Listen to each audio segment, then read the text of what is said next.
සියලු දෙනාම සාදරයෙන් පිළිගන්නවා පැන්සල රූපවාහිනියට. අද මම ඔයාලට අරන් ආවේ සුපිරි ටීවී සීරීස් එකක්. එතෙක් මෙතෙක් කාලතරණ පාදක කරගෙන නිර්මාණය වුණු කතන්දර අතුරින් මේ කතා මාලාවට පළමු තැන දෙන්න පුළුවන්. පටන් ගත්ත වෙලේ ඉඳලම ඊළඟට මොකක්ද වෙන්නේ කියලා හිතාගන්න බැරි ඔලුව විකාර වෙලා යන ටීවී සීරීස් එකක්. මේක එක එපිසෝඩ් එකක් බැලුවොත් අනිවාර්යයෙන්ම සීසන් 3ම බලනවා. ඉතින් මේක එක සීසන් එකක් බලලා අනික එන්නකන් අවුරුදු ගාණක් බලන් ඉන්න ඕනි නෑ. සීසන් 3න් මේ කතාව ඉවර වෙනවා. ගොඩක් අඩුවෙන් තමයි මේ ටීවී සීරීස් එක එක්ස්ප්ලেইন කරලා තියෙන්නේ. මොකද මේක බලන ඔයාලටවත් එක පාරටම තේරුම් ගන්න අමාරු පැටලිලි සහගත කතාවක්. මේ කතා මාලාව ජර්මන් නිෂ්පාදනයක්.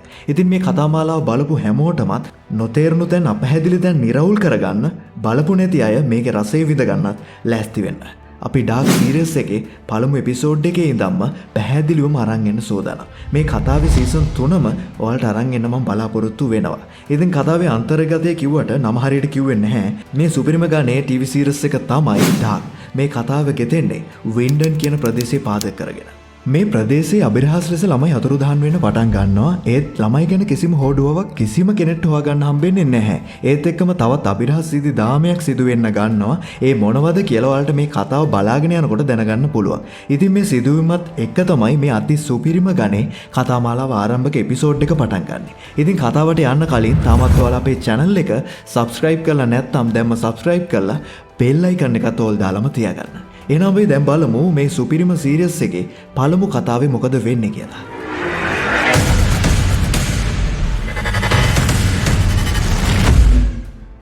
ඉතින් මේ කතාව පටන් ගන්න කලින්ම අපි මේ කතාව ගෙතන පවුල් ටික අඳුරගමු. එතකොට හොඳින්ම කතාව තේරුම් ගන්න අපිට ලේසි. ප්‍රධාන පවුල් 4ක් ඉන්නවා. ඒ අතරින් ප්‍රධානම පවුල තමයි කාණ්ඩවල් පවුල. මයිකල් කියන්නේ චිත්‍ර ශිල්පියෙක්. මයිකල්ගේ බිරිඳ තමයි හෙනා. හෙනා තෙරපිස් කෙනෙක්. මයිකල්ටයි හෙනාටයි ළමෙක් ඉන්නවා. එයා තමයි ජෝනාස් කියන්නේ තරුණ පිරිමි ළමෙක්. එයා මේ වෙනකොට වින්ඩන් ප්‍රදේශයේ තියෙන හයි ස්කූල් එකට තමයි යන්නේ. ඊළඟට ඉන්නවා මයිකල්ගේ අම්මා ඊනාස්. ඊට පස්සේ පවුල තමයි නීල්සන් පවුල උල්රිච් කියන්නේ පොලිස් නිලධාරියෙක්. උල්රිච්ගේ වයිෆ් තමයි කැත්රිනා කියන්නේ මේ වින්ඩන් ප්‍රදේශයේ හයි ස්කූල් එකේ ප්‍රින්සිපල්. උල්රිච්ටයි කැත්රිනාටයි දරුවෝ 3 දෙනෙක් ඉන්නවා. පළමු කෙනා තමයි මැග්නස්, දෙවෙනි කෙනා තමයි මාර්තා, තුන්වෙනි කෙනා තමයි මිකෙල්. මේ දෙන්නත් තරුණ ළමයි දෙන්නේ. මේ දෙන්නත් අර උසස් පාසලටම තමයි යන්නේ. ඊට අමතරව මේ උල්රිච් කියන පොලිස් නිලධාරියාගේ අම්මයි තාත්තයි ඉන්නවා. තාත්තගේ නම ට්‍රෝරන්ට්, අම්මගේ නම තමයි ජෙනා. එයාලා වෙනම තමයි ඉන්නේ. ඊට පස්සේ අපි කතා කරමු තුන්වෙනි පවුල ගැන. ටීඩමන් පවුල. ඇලෙක්සැන්ඩර් කියන්නේ මේ වින්ඩන් ප්‍රදේශයේ තියෙනවා න්‍යෂ්ටික බලාගාරයක්. ඒකේ CEO. ඇලෙක්සැන්ඩර්ගේ බිරිඳ තමයි රෙගීනා. මේ රෙගීනට මේ වින්ඩන් ප්‍රදේශයේ හොටෙල් එකක් තියෙනවා. ඇලෙක්සැන්ඩර් හා රෙගීනට දරුවෙක් ඉන්නවා. ඔහු තමයි බාටොස් කියන්නේ තරුණ පිරිමි ළමෙක්. එයාත් මේ හයි ස්කූල් එකටම තමයි යන්නේ. අපි ඊළඟට කතා කරමු ඩොප්ලර් පවුල. ඩොප්ලර් පවුලේ ඉන්නවා පීටර් කියන්නේ මානසික වෛද්‍යවරයෙක්. පීටර්ගේ වයිෆ්ගේ නම තමයි චාලට් කියන්නේ වින්ඩන් ප්‍රදේශයේ චීෆ් පොලිස් නිලධාරිනිය. උල්රිච් වැඩ කරන්නේත් මෙයා යටතමයි. පීටර්ටයි චාලට්ලයි දුවලා දෙන්නෙක් ඉන්නවා. ලොකු කෙනාගේ නම තමයි ෆ්‍රැන්සිකා. දෙවෙනි කෙනාගේ නම තමයි එලිසබෙත්. ෆ්‍රැන්සිකා කියන්නේ තරුණ ගෑනු ළමෙක්. එයත් අර අපි කතා කරපු හයි ස්කූල් එකටම තමයි යන්නේ. මෙතනින් දෙවෙනි කෙනා එලිසබෙත්නේ. මෙයාට උපතින්ම කතා කරන්න බෑ. මීට අමතරව මේ පවුලේ තව සමාජිකයෙක් ඉන්නවා. ඒ තමයි පීටර්ගේ තාත්තා. එයාගේ නම තමයි හෙල්ගීට ටිකක් සිහි කල්පනාව අඩු ගතියක් තියෙන කෙනෙක්. ඉතින් මේ පවුල් 4 ප්‍රධාන කරගෙන තමයි මේ කතාව ගෙතෙන්නේ. ඉතින් එහෙමයි කියලා මේ පවුල් 4 කටපාඩම් කරගන්න අවශ්‍ය නැහැ. කතාව බලාගෙන යනකොට ඔයාලට තේරෙයි මේ පවුල් එකින් එක සම්බන්ධ වෙන විදිය. එහෙනම් අපි දැන් කතාවට යමු. මුලින්ම මේ කානවල් පවුලේ මයිකල් මතකයි නේද? එයාගේ ගෙදර 2019 ජූනි 21 මයිකල් ලියුමක් ලියලා ඒක සීල් කරනවා. ඊට පස්සේ ගෙලවැළලාගෙන සියදිවි හානි කරගන්නවා. මේ ලියුමේ ලියලා තියෙන්නේ 2019 නොවැම්බර් මාසේ 4 වෙනිදා රාත්‍රී 10:13 වෙනකම් මේ ලියුම විවෘත කරන්න එපා කියලා. අපි දන්නේ නැහැ තාම ඇයි මේ ලියුම මේ වෙලාවට බලන්න කිව්වේ, මේකේ මොනවද ලියලා තියෙන්නේ කියලා. අපි යමු කතාව ඉස්සරහට. ඊට පස්සේ පෙන්නනවා 2019 නොවැම්බර් 4 ලියුම විවෘත කරන්න තියෙන්නේ ඕන්න අද තමයි. ඒත් තාම රෑ වෙලා නම් නැහැ. ඊට පස්සේ පෙන්නනවා මයිකල්ගේ පුතා ජෝනාට්. එයා මේ තාත්තගේ සියදිවි හානි කරගත්ත සිදුවීම නිසා මානසික ආතතියකින් තමයි ඉන්නේ. ඒකට බෙහෙත් වගේකුත් බොනවා. ඉස්කෝල් එකටත් මාස ගානකින්ම ඌ ගිහින් නැහැ. ඊට පස්සේ මේ ගෙදර හැනා මයිකල්ගේ බිරිඳත් උඩ තට්ටුවේ ඉන්නවා. හැබැයි හැනා ඉන්නේ තනියම නන් නෙවෙයි. හැනාට තියෙනවා අනියම් සම්බන්ධතාවය. ඔයාලට මතක ඇතිනේ නිල්සන් පවුලේ උල්රිච්ව. මේ උල්රිච් පොලිස් නිලධාරියත් එක්ක තමයි මේ හැනා මේ වෙලාවේ ඉන්නේ. ඊට පස්සේ පේනවා ජෝනාස් හයි ස්කූල් එකට යන්න පිටත් වෙනවා. ජෝනාස් දකිනවා මේ ප්‍රදේශයේ න්‍යාස්තික බලාකාරයෙන් යන දුම සහ මීට ටික දවසකට කලින් අතුරුදහන් වුණ එරික් ඕපන්ඩෝගේ තැන්නියමකුත් ගහලා තියෙනවා. මේ එරික් කියන්නේ අපි ඉස්සෙල්ලාම කතා කරපු පවුල් වල කෙනෙක් නම් නෙවෙයි, වෙනත් පවුලක කෙනෙක්. ඊට පස්සේ අපිට පේනවා ඩොප්ලර් පවුලේ පීටර්. එයා මානසික වෛද්‍යවරයෙක්නේ. එයා තමයි මේ ජෝනාස් ගැන බලන්නේ. මේ වෙලාවේ පීටර් ඇවිල්ලා තියෙන්නේ ජෝනාස්ගේ තත්ත්වය බලන්න. ඒ ජෝනාස්ගේ තරහ පිට කරන්න ගන්නවා පීටර් හරහා. ජෝනාස් කියනවා මගේ තාත්තා සියදිවි හානි කරගෙන මොකක් හින්දාද කියලා මං කිසි දෙයක් දන්නේ නැහැ. දැන් නම් මට පිස්සු හැදෙන්න වගේ කියලාත්. ඉතින් කොහොම හරි එදා මයිකල් සියදිවි හානි කරගන්න කලින් නොවැම්බර් 4 වෙනිදා රාත්‍රී 10 ගානකට විවෘත කරන්න කියලා ලියලා තිබ්බ ලියුම දැන් තියෙන්නේ මයිකල්ගේ අම්මා ළඟ. ඒ කියන්නේ ඊනාස් ළඟ. ඉතින් මේ මයිකල්ගේ අම්මා ඊනාස් පුතා ලියලා තියෙන විදියටම නොවැම්බර් 4 වෙනිදා බලාගෙන ඉන්නවා. 10:13 වෙනකම් මේ ලියුමේ ලියලා තියෙන්නේ මොනවද මේ සියදිවි හානි කරගන්න හේතුව මොකක්ද කියලා දැනගන්න. ඔන්න ඊට පස්සේ පෙන්නනවා හැනා සමග අනියම් සම්බන්ධතාවයක් තියෙන උල්රිච් ගෙදර. උල්රිච් ගිහින් තියෙන්නේ උදේ ආහාරයට බනිස් වර්ගයක් ගේන්න යන විදිහට. ඉතින් ඉස්කෝලේ අලුත් වාරේ පටන් ගන්න පළමු දවසේ හින්දා ලොකු කලබලයක් තමයි ගෙදර තියෙන්නේ. ගෙදර ඉන්න කිසිම කෙනෙක් දන්නේ මේ උල්රිච් හැනා එක්ක අනියම් සම්බන්ධතාවයක් තියෙයි කියලා. ඉතින් මෙයාලා ඔක්කොම කෑම මේස ළඟ ඉන්නකොට මෙතන පුංචි ළමයා මිචෙල් මැජික් කරන්න ගොඩක් කැමති කෙනෙක්. ඉතින් මේ වෙලාවේ උල්රිච්ට මිචෙල් පොඩි මැජික් එකක් කරලා පෙන්නනවා. කප් දෙකක් අරගෙන එකකට කහපාට චෙස්සිත් එක් වගේ එකක් නිල් පාට කප් එකක් ඇතුළට යවනවා. මාරු කරලා කොයි එකේද තියෙන්නේ අහනවා. මේක බලන් ඉඳපු උල්රිච් අහනවා කොහොමද ඔයා ඒක කරේ කියලා. කොහොමද නෙවෙයි තාත්තේ. කොයි වෙලාවේද ඒක කරේ කියලා අහන්න කියලා මිචෙල් කියනවා. මේ මිචෙල් කිව්ව දේ කතාව ඉස්සරහට යනකොට අපිට බලා ගන්න පුළුවන්. ඊට පස්සේ පේනවා ජෝනාස් හයි ස්කූල් එකට යනවා. තාත්තගේ මරණයෙන් පස්සේ ඉස්සෙල්ලාම ස්කූල් එකට යන දවස තමයි අද. ඒ නිසා ජෝනාස්ගේ හිතේ වෙනදා වගේ උද්‍යෝගයක් නම් තිබුණේ නැහැ. තැති ගැනීමකින් තමයි ඉන්නේ. මේ වෙලාවේ ජෝනාස්ගේ හොඳම යාළුවා පාටෝස් මෙතනට එනවා. ඩීමන් පවුලේ ඇලෙක්සැන්ඩර් සහ රෙගීනාගේ පුතා තමයි පාටෝස් කියන්නේ. ඉතින් පාටෝස් දන්නවා ජෝනාස් සතුටින් නෙවෙයි ඉන්නේ කියලා. ඉතින් ඔහු උත්සාහ කරනවා ඔහුගේ මූණට හිනාවක් දෙන්න. පාටෝස් ස්කූල් එකේ යාළුවන්ට කියලා තියෙන්නේ හිත හදාගන්න ඕනි නිසා ප්‍රංශ නිවාඩුවකට ගියා කියලා. පාටෝස් කියනවා මානසික අවුලකින් ඉඳපු බව කවුරුත් දන්නේ නැහැ කියලා. ඊට පස්සේ දෙන්නත් එක්කම ස්කූල් එක ඇතුළට යනවා. ඇතුළට ගියාට පස්සේ දැනගන්නවා ජෝනාස්ගේ පෙම්වතිය තාත්තගේ මේ නැතිවීමත් එක්ක ටික කාලයකට ස්කූල් එකට එන්න බැරි වුණානේ. ඒ නිසා පාටෝස් එක්ක සම්බන්ධකම පටන් අරගෙන. ඉතින් මේ මාර්තා කියන්නේ ඔයාලට මතකයිනේ අපි ඉස්සෙල්ලා කතා කරපු පොලිස් නිලධාරියා උල්රිච්ගේ දුව තමයි මාර්තා කියන්නේ. ඇත්තටම ජෝනාස් එක්ක තමයි මේ මාර්තා යාළුවලා ඉඳලා තියෙන්නේ. මාස කීපයක් ජෝනාස්ට එන්න බැරි වුණ නිසා ඒකත් එක්කම මාර්තා බාටෝස් එක්ක ඇසුරක් පටන් අරගෙන. ඉතින් තාත්තගේ වියෝයෙන් පීඩා විඳින ගමන් ඉන්න ජෝනාස්ට මේ සිද්ධියත් කනට වැටුණා. මොනතරම් වේදනාකාරී බවක් හිතේ ඇද්ද. නමුත් ජෝනාස්ට මෙතනදී කරන්න කිසිම දෙයක් ඉතුරු වෙලා තිබුණේ නැහැ. මේ වෙලාවේදී හයි ස්කූල් එකේ රැස්වීමක් තියෙනවා. මේකට එනවා කැත්රිනා. මතකයිනේ කැත්රිනා කියන්නේ මේ ස්කූල් එකේ ප්‍රින්සිපල්නේ. ඉතින් කැත්රිනා කියනවා අපේ පාසලේ එරික් නැති වෙලා සති 3ක් විතර ගත වෙනවා. ඒ නිසා කරුණා කළා එයා ගැන මොනියම් හරි දෙයක් දන්නවනම් දැනුම් දෙන්න කියලා. ඔන්න ඊට පස්සේ අපිට පෙන්නනවා ඕල්ඩ්රිච් පොලිස් ස්ථානයට යනවා. ඒ වෙලාවේ චීෆ් පොලිස් නිලධාරිනිය චාල්ටුත් ඉන්නවා. පොලිස් ස්ටේෂන් එකට මේ වෙලාවේ ඇවිත් ඉන්නවා. මීට සති 3කට කලින් අතුරුදහන් වුණ එරික්ගේ අම්මයි තාත්තයි. මෙයාලා ඇවිල්ලා පොලිසියට හොඳටම පනිනවා. අපේ දරුවා නැති වෙලා සති 2කටත් කිට්ටු. කිසිම හොඩුවක් තාම ඔයාලා හොයාගත්තේ නැහැ කියලා. ඇත්තට පොලිසියට මේ වෙද්දි කිසිම හොඩුවක් හොයාගන්න වෙලා නැහැ. ඊට පස්සේ එරික්ගේ අම්මයි තාත්තයි මෙතනින් ගියාට පස්සේ චාලටුයි උල්රිචුයි මේ අතුරුදහන් වුණු සිද්ධිය ගැන කතා කරනවා. උල්රිච් නම් හිතන් ඉන්නේ මොකක් හරි ගෙදර ප්‍රශ්නයක් නිසා පැනලා ගිහින් කියලා. හැබැයි චාලට් නම් මෙහෙම හිතන්නේ නැහැ. එරික්ගේ හයි ස්කූල් එකේ ඉඳලා ගෙදරට යන පාරේ ටයර් පාරවල් 44ක් හොයාගෙන තියෙනවා. ඒ ටයර් පාරවල් වලින් කුමන වාහනයද මේ එරික්ගේ අතුරුදහන් වීමට කොයි වෙලාවට ගිය වාහන පාරද ගොඩක් සැකසහිත මේ කිසිවක් චාලට් දන්නේ නැහැ. හැබැයි චාලට්ගේ හිතේ එක සැකයක් උඩු දුවනවා. ඒ තමයි මීට අවුරුදු 33කට කලින් 1986 දී උල්රිච්ගේ මල්ලි අතුරුදහන් වෙලා තියෙනවා. උල්රිච්ගේ මල්ලිගේ නම තමයි මැඩ් නිල්සන්. එයා අතුරුදහන් වෙන්නේ එරික්ගේ අතුරුදහන් වීම වගේමයි. මොකද තව වෙනකම් කිසිම හොඩුවක්ගේ සම්බන්ධයෙන් හොයාගන්න හම්බෙලා නැහැ. ඉතින් චාලට්ගේ සැකයත් මතුවලා තියෙනවා. ඒ අතුරුදහන් වීමයි එරික්ගේ මේ අතුරුදහන් වීමයි අතරේ සම්බන්ධයක් තියෙද කියලා. නමුත් උල්රිච් නම් මේක විශ්වාස කරන්නේ නැහැ. උල්රිච් මෙතනින් යන්න හදනවා. එතකොටම චාලට් කියනවා ඔයාගේ අම්මාද පොලිස් ස්ටේෂන් එකට කතා කරා. මොකක් හරි ප්‍රශ්නයක්ද දන්නේ නැහැ කියලා. ඊට පස්සේ අපිට දර්ශනයක් පෙන්නනවා. රෙගීනා ඒ තමයි බාටෝස්ගේ අම්මා. මෙයා තමයි ඉහත කතා කරපු විදිහට හොටෙල් එකක් කරන් යන්නේ. මේ විදිහ රෙගිනා ගොඩක් අවුලෙන් තමයි ඉන්නේ. මොකද මේ වින්ඩන් වල අතුරුදහන් වුණු සිද්ධියෙන් පස්සේ කිසිම සංචාරකයෙක් මේ වින්ඩන් වලට එන්නේ නැහැ. සංචාරකින් එන්නේ නැහැ කියන්නේ හොටෙල් එකට කිසිම ආදායමක් ලැබෙන්නෙත් නැහනේ. ඔන්න එතකොට රෙගිනට බැංකුවෙන් කෝල් එකක් එනවා. ගෙවන්න තියෙන වාරිකය දැන් හොඳටම පරක්කුයි. ඒක නිසා කරුණා කරලා වාරිකය දාන්න කියලා. ඒ බැංකුවෙන් ආපු කෝල් එකටත් හොඳටම පැනලා කෝල් එක කට් කරලා දානවා. මේ සිද්ධියෙන් එහෙමම අයින් වෙලා ඊට පස්සේ අපිට පෙන්නනවා ජෝනාස් සහ බෝටාස් මේ දෙන්න තාම ස්කූල් එකේ ක්ලාස් එකක තමයි ඉන්නේ. බෝටාස් ජෝනාස්ට කියනවා එරික් සමහර විට පැනලා ගිහින් අර ගුහාව ඇතුලේ මත්ද්‍රව්‍ය පානය කර ඇති කියලා. මේ වින්ඩන් වල තියෙනවා අබිරහස් ගුහාවක්.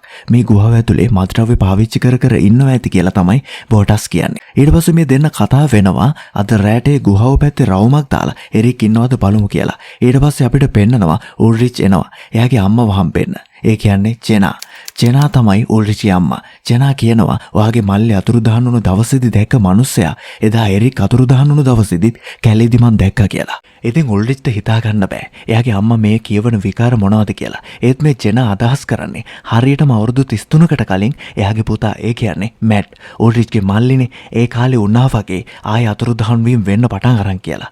ජෙනා කැලේදී හම්බුණු චොකලට් එකක කොලයක් තියලා උල්රිච්ට කියනවා මැට් ඒ දවස්වල ගොඩක් ආසාවෙන් කාපු චොකලට් එකක කවරයක් තමයි මේක.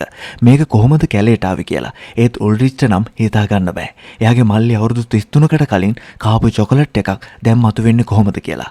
ඔන්න ඊට පස්සේ අපිට පෙන්නනවා මානසික ගැටලුවක් තියෙනවා කියන මිනිස්සයා. ඒ කියන්නේ හෙල්ගේ කියන්නේ ඩොප්ලර් ෆැමිලි එකේ ෆීටර්ගේ තාත්තා.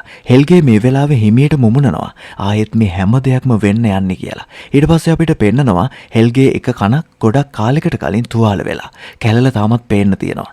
ඒ තුවාල ඇතුනේ කොහොමද? මොකක් නිසාද? ඒ කැලල් සිදුවන්නේ? මේවට පිළිතුරු නම් දැන් අපිට හම්බෙන්නේ නැහැ. ඔන්න එතකොට අපිට පෙන්නනවා වින්ඩන් ප්‍රදේශයේ අබිරහස් ලෙස අතුරුදහන් වුණු එරික් කාමරයක් ඇතුලේ ගැට ගහලා ඇඳක දාලා හිර කරලා තියෙනවා. නමුත් එරික්ව හිර කරේ කවුද කියලා නම් අපිට පෙන්වන්නේ නැහැ. ඔන්න ඊට පස්සේ අපිට පෙන්නනවා ජේනාස්, පාටෝස්, මාත්‍රාසා, මැග්නස් මේ සෙට් එකම කතා වෙනවා. අපි කට්ටියම රැයට පාලම ළඟදී හම්බෙමු. ඊට පස්සේ කට්ටියම යමු ගුහාව ඇතුලේ එරික් ඉන්නවද කියලා බලන්න කියලා. ඊට පස්සේ මේ වෙලාවේදී ෆ්‍රැන්සිස්කා මෙතනින් යනවා. මැග්නස් බලන්නෙම ෆ්‍රැන්සිස්කා දිහා අමුතු විදියට. මොකද මැග්නස්ගේ හිතේ ෆ්‍රැන්සිස්කා ගැන අදහසක් තියෙනවා. ඔන්න ඊට පස්සේ කැත්රිනාව පෙන්නනවා. කැත්රිනාගේ ගෙදර උල්රිච් උදේ බනිස් ගේන්න ඇඳන් ගිය ජර්සි එක හම්බෙනවා. ඒකේ තිබිලා දිග කෙස්කස් වගේක් කැත්රිනාට හම්බ වෙනවා. මේ වෙලාවේ කැත්රිනාට පොඩි සැකයකුත් මතුවෙනවා. මොකද මේ කෙස් රොද කැත්රිනාගේ නෙවෙයි කියලා ඇය හොඳටම දන්නවා. ඊට පස්සේ මේ ජර්සි එක මූන්ට ලං කරලා සුවඳ බලනවා. එතකොට උල්රිච් වෙනද පාවිච්චි නොකරන සුවඳ විලුන් සුවඳක් එන්න ගන්නවා. ඔන්න අපිට පෙන්නනවා ජෝනාස් මේ වෙද්දී අර පාලම ළඟට ඇවිල්ලා මෙතනට මාර්තාත් එනවා. මාර්තා මේ අතරේ කියනවා ඔයා නැති අතරේ බාටෝස් එක්ක යාළුණු එකට මට සමා වෙන්න කියලා. ඊට පස්සේ ජෝනාස් මොකුත් නොකියම hina වෙලා කියනවා ඒක එච්චර ගණන් ගන්න එපා කියලා. ඊට පස්සේ මාර්තා ජෝනාස්ට කියනවා මේ හැම දෙයක්ම කලින් සිද්ධ වුණා වගේ හැඟීමක් ඔයාට දැනෙන්නේ නැද්ද කියලා. නමුත් ඇත්තටම ජෝනාස්ට නම් එහෙම දෙයක් දැනුන්නේ නැහැ. ඔහොම දෙන්නත් එක කතා කර ඉන්නකොට මැග්නස් මිකල්වත් අරගෙන මෙතනට එනවා. මාර්තා මේ වෙලාවේ මැග්නස්ට බනිනවා මල්ලි මිකල්වත් එක්කන් ආපු එකට. ඉතින් ඊට පස්සේ මැග්නස් කියනවා දෙමාපිය රැස්වීමක් තියෙනවා. ඒක නිසා ගෙදර කවුරුත් නැහැ. මිකොල්ල තනියම තියන්න විදිහක් නැහැ. ඒක නිසා එක්කන් ආවා කියලා. මේ පුංචි මිකල් සහ ජෝනාස් අතර තියෙන පුරුද්දක් තියෙනවා. ඒ තමයි මිකල් කියනවා හායි පහක් දාන්න කියලා. ඔන්න ඊට පස්සේ බෝටාසුත් මෙතනට එනවා. ඔන්න දැන් කට්ටියම සම්පූර්ණයි. ඔන්න ඊට පස්සේ කට්ටියත් එක්කම ගුහාව පැත්තට යන්න පටන් ගන්නවා. මෙයාලගේ අරමුණ තමයි එරික්ව හොයාගන්න එක. ඒ දර්ශනින් පස්සේ අපිට පෙන්නනවා හෙල්ගේ පාරක් දිගේ ඇවිදගෙන එනවා. ඒ හැම දෙයක්ම වෙන්න යන්නේ කියලා මුමුණ තමයි හෙල්ගේ යන්නේ. ඊට පස්සේ අපිට පෙන්නන්නේ දෙමාපිය රැස්වීම. මෙතනට පොලිස් පැමිණීමට චාලට් ඇවිල්ලා ඉන්නවා. ඉතින් අපි දන්න අයගෙන් දෙමාපිය නියෝජනය විදිහට ඇවිත් ඉන්නවා රෙගිනා. ඒ කියන්නේ පාටෝස්ගේ අම්මා. රෙගිනා මේ වෙලාවේ චාලට්ටත් හොඳටම බනින්න ගන්නවා. ඇත්තටම එරික් පැනලා ගිහින් ඇති මිනිමරුමක් උන විදිහට ඔය ගැන ඔච්චර කතා කරන්න අවශ්‍යතාවයක් නැහැ කියලා. ඒකට හේතුව තමයි රෙගිනාට වෙන පාඩුව මේ කේස් එක ලොකුවට කතා කරන හින්දා. සංචාරකයන් එන එක එන්නම අඩු වෙන හින්දා ඉතින් මේ දෙමාපිය රැස්වීමට හැනත් සම්බන්ධ වෙලා ඉන්නවා. ඒ තමයි අපි දන්න ජෝනාස්ගේ අම්මා. ඒ අතරේ හැනාට උල්රිච්ගේ මැසේජ් එකක් එනවා. තව ටිකකින් එළියට එන්න කියලා. ඊට පස්සේ හැනා එළියට යනවා. ඒ අතරතුරේ අපිට පෙන්නනවා පාරදිගේ කියව ආපු හෙල්ගේ මේ දෙමාපිය රැස්වීම මැදට එනවා. හෙල්ගේ මෙතනට ඇවිත් කියන්නේ ආයෙත් ඒ හැම දෙයක්ම වෙන්න යන්නේ කියලා. හෙල්ගේ කියන්නේ පීටර්ගේ තාත්තනේ. පීටර් මෙතන නැහැ. ඒත් පීටර්ගේ වයිෆ් ඉන්නවා. පීටර්ගේ වයිෆ් කියන්නේ චාලට්. අපි මුලදී කතා කරේ එයා. චාර්ලට් ඊට පස්සේ හෙල්ගේව එළියට එක්කන් යනවා. ඔන්න ඊට පස්සේ අපිට පෙන්නනවා සියදිවි හානි කරගත්ත මයිකල්ගේ අම්මා. එහෙම නැත්නම් ඊනාස් දැන් 10:13 වෙනකම් බලාගෙන ඉන්නේ. මයිකල් සියදිවි හානි කරගන්න කලින් ලියපු ඒ ලියුම බලන්න. ඔන්න ඊට පස්සේ ආයෙත් ගුහාවට ගිය ජෝනාස් ඇතුළු කට්ටිය අපිට පෙන්නනවා. ඉතින් මෙයාලා කට්ටිය දැන් න්‍යෂ්ටික බලාගාරයත් පහු කරගෙන යනවා. අර ගුහාව පැත්තට. ඔන්න ඊට පස්සේ අපිට පෙන්නනවා දෙමාපිය රැස්වීමේදී ඕල්රිච්ගෙන් මැසේජ් එකක් ආපු නිසා හැනා එළියට එනවනේ. මෙතන පාළු තැනක ඉඳන් මේ දෙන්න කිස් කරන්න පටන් ගන්නවා. මේ දෙන්නට නම් පුදුම විෂයක් තමයි තියෙන්නේ කියලා මේ සීන් එකෙන් නම් හොඳටම තේරෙනවා. ඔන්න ආයෙත් ගුහාව පැත්තට කතාව යනවා. එරික්ව හොයාගෙන ගිය ජෝනාස් ඇතුළු පිරිස අපිට පෙන්නනවා. මේ එරික්ව හොයන වැඩි අදහස් කරේ පාටෝස්නේ. දැන් මෙයාලා මේ වැඩේට ගුහාව ළඟටම ඇවිත් තමයි ඉන්නේ. පාටෝස් අනිත් කට්ටියත් එක්ක මෙතනට එන්න තවත් එක හේතුවක් තියෙනවා. එරික්ව හොයන එකට අමතරව එරික්ගේ මත්ද්‍රව්‍ය මෙතන තියෙන පරණ කුෂන් පුටුවක් ඇතුලේ තමයි හංගන්නේ. ඒක හොඳටම පාටෝස් දන්නවා. ඒක ගන්නත් එක්ක තමයි පාටෝස් කට්ටියත් එක්ක මෙතනට එන්න ගොඩක්ම හේතු වෙලා තියෙන්නේ. කොහොම හරි බාටෝස් මෙතනට එනකොට පරක්කු වැඩි. ෆ්‍රැන්සිස්කා හැම නැත්තම් විල්ඩන් වල චීෆ් පොලිස් නිලධාරියවරියගේ දුව මෙතනට ඇවිල්ලා ඒ කුෂන් පුටුවේ හංගලා තිබ්බ මත්ද්‍රව්‍ය ටික කලින්ම අරගෙන. ඒකට බාටෝස්ට මේ වෙලාවේ හොඳටම කේන්ති ගිහින් එයා ෆ්‍රැන්සිස්කාව තල්ලු කරලා අතේ තිබ්බ මත්ද්‍රව්‍ය පැකට් එක අරගන්නවා. ඒත් එක්කම මෙයාලට ඇහෙන්න ගන්නවා අමුතු භයානක සද්දයක්. මේ ගුහාව ඇතුලෙන් තමයි ඒ සද්ද එන්නේ. ඒ විතරක් නෙවෙයි. එයාලගේ අතේ තියෙන ටෝච් පවා නිවි දැල්වෙන්න ගන්නවා. ඔන්න ඒත් එක්කම ආයේ පෙන්නනවා එපිසෝඩ් එක පටන් ගත්තෙම සියදිවි හානි කරගත්ත මයිකල්ගේ අම්මා. එයා පැය ගාණක් ගෙවෙනකම් බලාගෙන ඉඳී මයිකල් සියදිවි හානි කරගන්න කලින් ලියපු ලියුම බලන්න. රෑ 10:13 වෙනකම් ඒක විවෘත කරන්න එපා කියලා තිබුණනේ. ඔන්න දැන් වෙලාව හරි. හරියටම වෙලාව රෑ 10:13යි. ඔන්න ඊට පස්සේ ඊනාස් තම පුතා ලියපු ලියුම කියවන්න පටන් ගන්නවා. ඒකේ පිටු දෙකක් තියෙනවා. ඇත්තට මේකේ තියෙන්නේ මොකක්ද කියලා නම් අපිට තාම දැනගන්න ලැබෙන්නේ නැහැ. නමුත් අපිට එක දෙයක් පේනවා. ඊනාස් මේක කියවන්නේ ඇස්වල කඳුරු පුරවගෙන. ඔන්න ඊට පස්සේ ආයේ අපිට පෙන්නනවා ගුහාව ළඟ ඉඳපු ජෝනාස් ඇතුළු කට්ටිය. නමුත් මෙයාලට හිතා ගන්න බෑ මොකක්ද වෙන්නේ කියලා. බය වුණු පාරට මෙයාලා කැලේ කඩාගෙන දුවන්න ගන්නවා. ඔන්න මේ අතරේදී තමයි ජෝනාස් සහ මිකල් වෙන පැත්තකට දුවන්නේ. අනිත් කට්ටියත් වෙනත් පැත්තකට තමයි දුවන්නේ. ජෝනාස් සහ මිකල් මෙහෙම දුවගෙන යනකොට ජෝනාස් එක තැනකදී දකිනවා සියදිවි හානි කරගත්ත තාත්තා මුළු ඇඟේම කළු පාට තින්ත වගේ කාගෙන ඉස්සරහා ඉන්නවා. ඒක දැක්කට පස්සේ ජෝනාස් කලින්ටත් වඩා බය වෙලා තවත් වේගෙන් දුවන්න ගන්නවා. කොහොම නමුත් මේ සෙට් එක දුවලා එක තැනකදී එකතු වෙනවා. එතකොට තමයි මෙයාලට දැනගන්න ලැබෙන්නේ මේ අයත් එක්ක දුවගෙන ආපු මිකල් මෙතනට ඇවිත් නැහැ කියලා. කට්ටියම හිතලා තියෙන්නේ එයා ජෝනාස් එක්ක දුවගෙන ආවා කියලා. නමුත් ජෝනාසුත් තාත්තව දැකලා වෙන පැත්තකට දුවන්න ගත්තනේ. ඒකත් එක්ක මිකල් ඔහුට මග ඇරෙනවා. කොහොම හරි මේ පිරිස ආයෙත් කැලේට ගිහින් මිකල්ව හොයන්න පටන් ගන්නවා. නමුත් මිකල් ගැන නම් කිසිම හොඩුවක් හොයාගන්න හම්බෙන්නේ නැහැ. ඔන්නේ අතරේ අපිට පේනවා මේ දෙමාපිය රැස්වීමේ ඉන්න සියලුම දෙමාපියන්ගේ ෆෝන් වලට නිවුස් ඇලර්ට් එකක් එනවා. ඊට පස්සේ මේ කට්ටියම එනවා මේ ළමයි ඉන්න තැනට. නමුත් මේ වෙද්දි මිකල් අතුරුදහන් කිසිම හොඩුවක් තැනට හම්බෙන්නේ නැහැ. ඕල්රිච් මේ අයගෙන් මේ සිද්ධිය උනේ කොහොමද කියලා අහගෙන යනවා ගුහාව පැත්තට. නමුත් එතනට ගියාට කිසිම තේරුමක් උනේ නැහැ. මොකද මිකල් ගැන කිසිම හොඩුවක් එතන තිබුණේ නැහැ. ඔන්න අපිට ඊට පහවදා දර්ශනයක් පෙන්නනවා. පොලිස් කණ්ඩායම් මේ ගුහාවට දාලා තියෙනවා මිකල් හොයන්න. නමුත් මේ පොලිස් කණ්ඩායම්වත් කිසිම හොඩුවක් මිකල් ගැන නම් හොයාගන්න හම්බෙන්නේ නැහැ. මේ අතරේ වින්ඩන් පොලිස් ස්ථානයේ චීෆ් පොලිස් නිලධාරියගේ හස්බන්ඩ් චාර්ලට්ගේ හස්බන්ඩ්. මෙයාගේ නම ෆීටර්නේ. ෆීටර් මේ වෙලාවේ හොඳටම බය වෙලා වගේ චාර්ලට්ට කතා කරනවා. නමුත් චාර්ලට් මේ වෙද්දි හොඳටම කාර්යබහුලයි. ෆීටර් මේ වෙලාවේදී එක දෙයක් කියන්න උත්සාහ කරනවා. නමුත් බය වැඩිකමට ඒක කියාගන්න වෙන්නේ නැහැ. ඔහොම පරීක්ෂණ කරන් යනවා. පොලිස් පරීක්ෂක කණ්ඩායමකට අභිරහස් දෙයක් හම්බෙනවා. සියලු දෙනා මවිතයට පත් කරමින් මරලා දාපු ළමයෙක්ගේ මල සිරුරක් තමයි මොන් හොයාගන්නේ. ඉතින් මේක දැනගත්ත ගමන් ඕල්රිච් දුවන් යනවා. ඕල්රිච් හිතන්නේ කලින් දවසේ අතුරුදහන් වුණ මිකල් කියලා. කොහොම හරි මේ බොඩි එක පරීක්ෂා කරලා බලද්දි තේරෙනවා මේ මිකල්ගේ බොඩි එක නෙවෙයි කියලා. එපිසෝඩ් එක පටන් ගත්තෙම අතුරුදහන් වෙලා ඉඳපු එරික්ගේ බොඩි එකක් නෙවෙයි. එහෙනම් ඇත්තටම මේ මැරලා ඉන්න පුංචි පිරිමි ළමයා කවුද? මේ ළමයාගේ ඇස් මොකක් හරි දෙයකට පිච්චිලා කර වෙලා වගේ ගිහින් තියෙනවා. ඒකට හේතුව මොකක් වෙන්නේ නැද්ද? කලින් දවසේ අතුරුදහන් වුණ මිකල්ට මොන වගේ දෙයක් වෙන්නේ නැතිද? ඔන්න එපිසෝඩ් එකේ අවසානයේට පෙන්නනවා. ඔයාලට මතක ඇතිනේ එපිසෝඩ් එක පටන් ගන්නකොටම අතුරුදහන් වෙලා ඉඳපු එරික්ව අපිට පෙන්නනවානේ. ඒත් එරික්ව කලින් පෙන්නුවත් හරියට ඉන්නේ කොහෙද කියලා පසුබිමින් පෙන්නුවේ නැහනේ. මෙතනදි අපිට පෙන්නනවා එරික්ව අමුතු කරන්ට් පුටුවකට හයි කරලා හරියට මරණීය දණ්ඩනයේ නියමුවෙක්ට කරන්ට් එක අල්ලන විදුලි පුටුවක පෙනුමක් තමයි තියෙන්නේ. ඒකේ වාඩි කරලා අතහෙමත් මේ මැෂින් එකට හයි කරලා තමයි තියෙන්නේ. මේ මැෂින් එක ළඟ මිනිස්සෙක් ඉන්නවා. ඒ මිනිස්සයා නම් කවුද කියලා පෙන්වන්නේ නැහැ. මැෂින් එක ඔන් කරන්න කලින් අංක එක ගහපු සතයකින් හදපු මාලයක් එරිට්ටේ මිනිස්සයා දානවා පෙන්නනවා. ඔන්න ඔය විදියට තමයි ඩාර්ක් TV සීරීස් එකේ පළවෙනි සීසන් එකේ පළවෙනි එපිසෝඩ් එක ඉවර වෙන්නේ. ඉතින් ඔන්න අති සුපිරිම ගණයේ ඩාර්ක් TV සීරීස් එකේ පළමු දිගහැරුම ඔයාලත් එක්ක බෙදාගත්තා. මොනවා හරි නොතේරෙන තැනක් තියෙනම් පල්ලෙහා කමෙන්ට් සෙක්ෂන් එකෙන් සඳහන් කරන් යන්න. ඉතින් මේ සුපිරිම කතාමාලාව නම් කිසි කෙනෙක් මගහැර ගන්න එපා. අනිවාර්යයෙන්ම බලන්න.